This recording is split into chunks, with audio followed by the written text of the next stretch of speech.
बिस्मिल्लाहिर्रहमानिर्रहीम। अस्सलाम वालेकुम नाज़रीन, मैं हूं ज़ाहिदुल्लाह साफ़ी और आप देख रहे हैं अलहम्द कोचिंग एकेडमी। तो आज हम आपके लिए लाए हैं चैप्टर नंबर 1 से रिलेटेड जो MCQs एनिमडिकेट में आ चुके हैं, हम उसको डिस्कस करेंगे डिटेल, उसके शॉर्ट हैंड्स और साथ में एक्सप्लेनेशन देंगे। हमारा ये सिलसिला पिछले कई हफ्तों से शुरू हुई और हम आपके लिए मुख्तलिफ़ किस्म की कॉन्सेप्ट्स रिलेटेड टू एनिमडिकेट, मुख्तलिफ़ किस्म के एक्सप्लेनेशन और डिफरेंट MCQs लाए हैं ताकि आपको घर बैठ के उसको सॉल्व करें और उसको अंडरस्टैंड करें। तो बेटा, आज के इस वीडियो में हम केमिस्ट्री के साथ जो रिलेटेड है, चैप्टर नंबर 1 है फंडामेंटल कॉन्सेप्ट्स ऑफ केमिस्ट्री, जो कि रिलेटेड है यील्ड ऑफ रिएक्शन के साथ। पिछला 2020 में MCQs आया हुआ है। कहते हैं द स्टेटमेंट ऑफ MCQs है कि the efficiency of a chemical reaction can be expressed as number 1 theoretical yield, number 2 actual yield, number C percentage yield या percent yield, number D maximum yield. Question पूछा है कि आप किसी chemical reaction की efficiency को मालूम करने के लिए कौन सा यील्ड जो है केमिकल रिएक्शन की एफिशिएंसी को एक्सप्रेस करते हैं, शो करते हैं। तो आप देखिए, ऑप्शन है थ्योरेटिकल यील्ड है। तो आपको पता है कि थ्योरेटिकल यील्ड वो यील्ड होती है, वो पैदावार होती है जो हमें बैलेंस्ड केमिकल इक्वेशन बताती है। तो अब हम कहते हैं ना कि ये जिस तरह लफ्ज़ ज़ाहिर है कि थ्योरी है, सो थ्योरेटिकल यील्ड जो है ये वो यील्ड है कि विच इज़ ऑब्टेन या which is calculated from balanced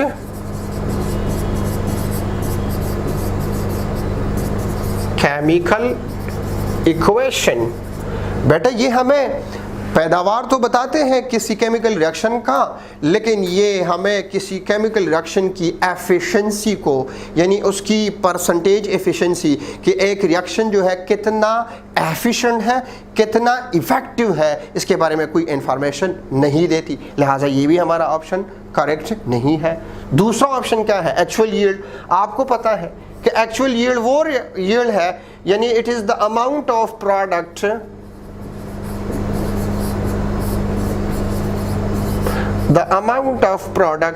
obtained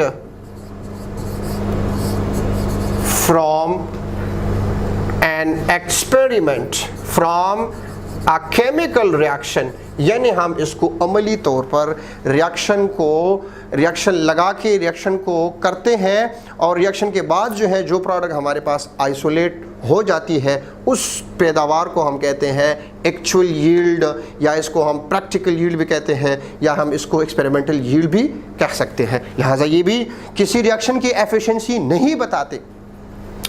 third option जो है, this is the correct option, यानी परसेंटेज यील्ड जो है ये किसी केमिकल रिएक्शन की एफिशिएंसी को बताते हैं, किसी केमिकल रिएक्शन की इफ़ेक्टिवनेस को बताते हैं कि एक रिएक्शन जो है 100% में से कितना एफिशिएंट है। तो परसेंटेज यील्ड आपको पता है कि ये बराबर है, मैथमेटिकली ये बराबर है actual yield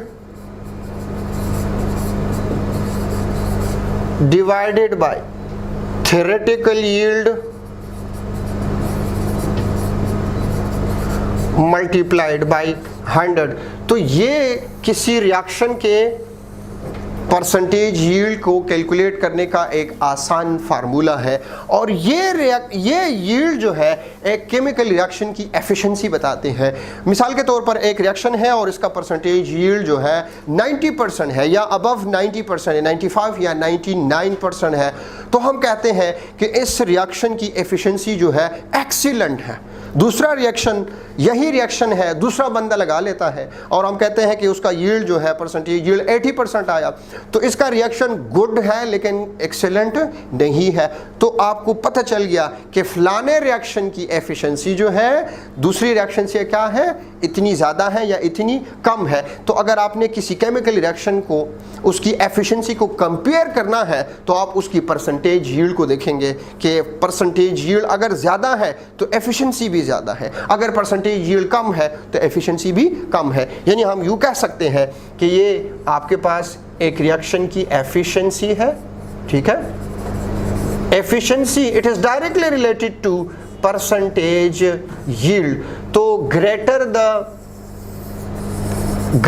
the percentage yield, greater will be the efficiency. तो इसी तरह एक केमिकल रिएक्शन की एफिशिएंसी को मालूम करने के लिए हम उसके परसेंटेज यील्ड फाइंड करते हैं और फिर हम डिसाइड करते हैं कि फ़लाना रिएक्शन की एफिशिएंसी 90% है, 80% है, 10% है या 0% है। तो बेटा इसी तरह मज़ीद वीडियो को देखने के लिए हमारे चैनल को सब्सक्राइब कीजिएगा। तब तक अपने दुआ में याद रखिएगा। अल्लाह हाफ़िज़।